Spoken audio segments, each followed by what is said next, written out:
हे viewers, good morning. कैसे हैं आप सभी? A warm welcome to my channel Educating Hand. This is Manu Sharma. आज हम टॉपिक स्टार्ट करने जा रहे हैं कंजक्शंस का। Very interesting topic. ये टॉपिक जो है मैं आपको करा चुकी हूँ, वो है आपके फोर्थ स्टैंडर्ड के लिए। अगर आप मेरी वीडियोस रेगुलर देखते हैं तो आपको पता होगा कि टॉपिक हम कर चुके हैं। बट ये वो जो टॉपिक है हमने फोर्थ स्टैंडर्ड के लिए किया, और उस मेरी जितनी भी वीडियोस हैं कंजक्शंस के ऊपर वो सभी के सभी फोर्थ स्टैंडर्ड के लिए हमने उसमें प्रैक्टिस की है।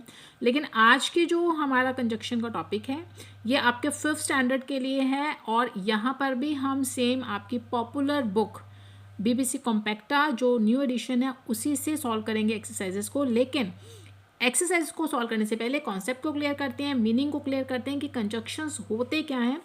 तो चलिए स्टार्ट करते हैं। Conjunction is a word that joins word और parts of sentences together. Conjunction actually में वो वर्ड या वर्ड्स होते हैं जो सेंटेंसेस को या वर्ड्स को, यानी आपको पता है कि एक जो सेंटेंस है वो बहुत सारे वर्ड्स के साथ मिलकर बनता है, तो उन वर्ड्स या उस पूरे सेंटेंसेस के जो पार्ट्स हैं उनको किस तरीके से ज्वाइन किया जाएगा वो काम करेगा आपका कंजक्शन। या मैं ये कहूँ कि कंजक्शंस आर लाइक ग्लू। जैसे आपको पता है व्यूअर्स कि ग्लू का काम क्या होता है। ग्लू का काम जो होता है वो चिपकाने का होता है, पेस्ट करने का होता है। तो यहाँ पर पेस्ट ही किया जाता है। कंजक्शन एक काम करता है, एक रोल निभाता है ग्लू का। ये भी कुछ अलग अलग वर्ड्स या फ्रेजेस को या पार्ट्स ऑफ सेंटेंसेस को ग्लू की तरह पेस्टिंग का काम करता है, उनको जोड़ने का काम करता है। तो यही आपके होते हैं कंजक्शंस।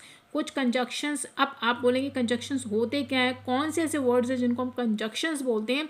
तो यहाँ पे एक बहुत अच्छी से लिस्ट आपको गिवन है। चलिए जल्दी से एक लुक, यहाँ पे क्विक लुक लेते हैं। एंड और but so because nor for yet after before till although so that unless as if then until whether though whereas that since as soon as. तो इनके हिंदी मीनिंग में आपको जैसे जैसे आगे हम चलेंगे इनके बारे में जानेंगे, इनके बारे में डिस्कस करेंगे, तो मैं आपको बताती रहूँगी। अब यहाँ पे जो मोस्ट आपके कॉमन यूज़ कंजक्शंस हैं वो एंड, बट और हैं। ये बहुत ज़्यादा यूज़ होते हैं, काफ़ी ज़्यादा जल्दी जल्दी यूज़ होते रहते हैं। तो सबसे पहला जो कंजक्शन है वो है एंड का। एंड जो आपका कंजक्शन है बहुत ही सिंपल, इसका हिंदी मीनिंग होता है व्यूअर्स और।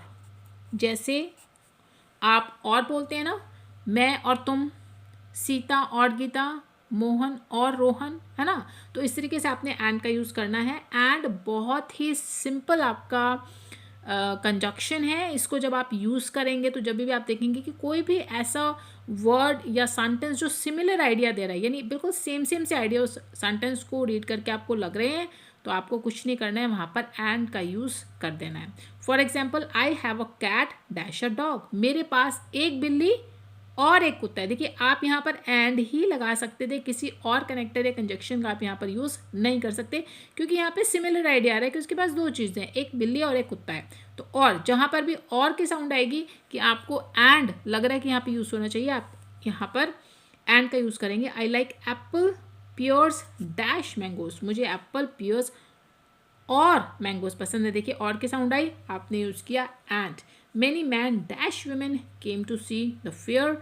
कई पुरुष और स्त्रियां जो है वो फेयर को देखने के लिए आई। तो जब भी आपको और का यूज़ करना है, you will use and conjunction.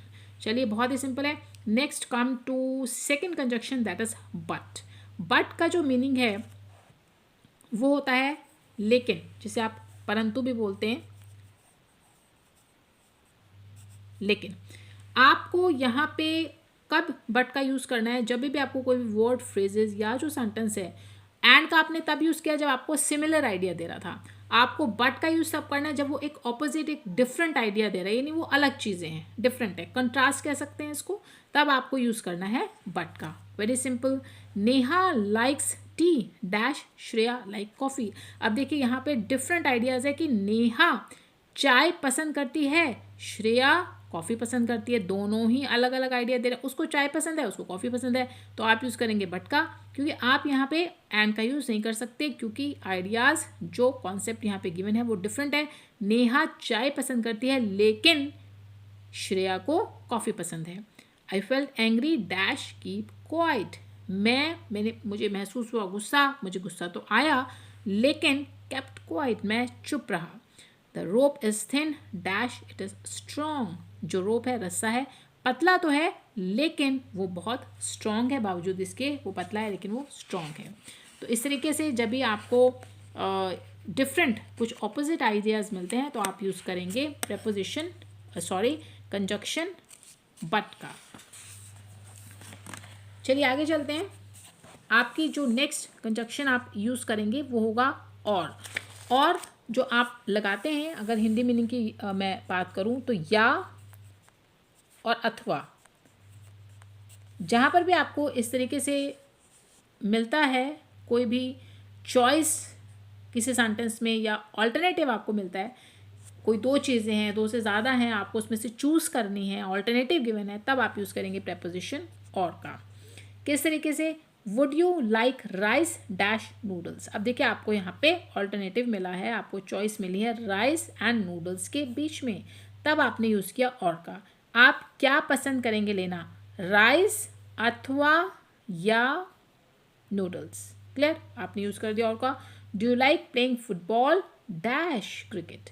Do you like playing football और क्रिकेट। अब देखिए चॉइसेस हैं, या तो आप फुटबॉल खेल सकते हैं या फिर आप क्रिकेट खेल सकते हैं। तो इस तरीके से आपको चॉइसेस के लिए यूज़ करना होगा प्रेपोजिशन कंजक्शन का। आपको क्लियर हो रहा होगा, लेकिन अच्छे से क्लियर तब होगा जब हम बहुत सारी प्रैक्टिस करेंगे और वो आने वाली वीडियोस में हम करेंगे। तब तक आप ये समझिए कि कंजक्शंस एक्चुअली होते क्या हैं। अब आगे चलते हैं। Connectors that join similar ideas. अभी हमने एंड, मैंने आपको बताया कि एंड कंजक्शन का आप यूज़ करते हैं जब आपको कोई भी वर्ड्स फ्रेजेस में सिमिलर आइडिया देखने को मिलता है। इसी तरीके से आप not only but also, as well as, both और एंड, ये भी कुछ ऐसे कनेक्टर्स हैं जिनको आप यूज़ कर सकते हैं एंड की ही तरह, जहाँ पर सिमिलर मीनिंग्स आपको निकल के आते हैं, सिमिलर आइडियाज़ जब आपके निकल कर आते हैं। और वो किस तरीके से आप यूज़ करेंगे? He is dash rich dash honest. वो ना केवल रिच है लेकिन ऑनेस्ट भी है। तो आपको करना क्या है कि जहाँ भी आप नॉट ओनली का यूज़ करेंगे तो उसके साथ आपको बट ऑल्सो का यूज़ करना ही होगा। कई बार क्या होता है व्यूअर्स कि आपको इसमें से ये पेयर है, एक जोड़ा बना हुआ है, अगर आपको ये गिवन है नॉट ओनली तो आपको कुछ भी सोचना नहीं है, आपको तुरंत से बट ऑल्सो वहाँ पर फिल कर देना है और आपका सेंटेंस कंप्लीट हो जाएगा। क्लियर? अब he dash his parents is illiterate. He as well as, वो भी जैसे वो है एज वेल एज, बिल्कुल उसी की तरह उसके पेरेंट्स भी, जैसे उसके पेरेंट्स इलिटरेट हैं वैसे ही वो भी है। तो सेम आइडिया है, सिमिलर आइडिया है, आपने एज वेल एज का यूज़ किया। इसी तरीके से एक और पेयर वाला कंजक्शन आपका यूज़ होता है बोथ और एंड, यानी जहाँ पर आपको बोथ मिल जाएगा वहाँ पर आपको एंड का ही यूज़ करना है। Is both rich and honest. वो दोनों ही है, वो रिच भी है, अमीर भी है और उसके साथ साथ वो ईमानदार भी है। तो इस तरीके से ये भी जो कनेक्टर्स हैं जो मैंने अभी आपको बताए, not only but also, as well as and both और एंड, ये कनेक्टर्स होते हैं, कंजक्शंस होते हैं, जहाँ पर आपको सिमिलर आइडिया मिलता है वहाँ पर आपको इनका यूज़ करना है।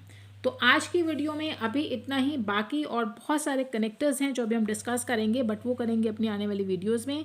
और वीडियो को एंड करने से पहले आई रिक्वेस्ट यू, अगर आपको मेरी वीडियोस अच्छी लगती हैं, आप कुछ सीख पा रहे हैं, तो प्लीज़ लाइक एंड शेयर ज़रूर कीजिए and don't forget to subscribe Educating Hand to get more new videos.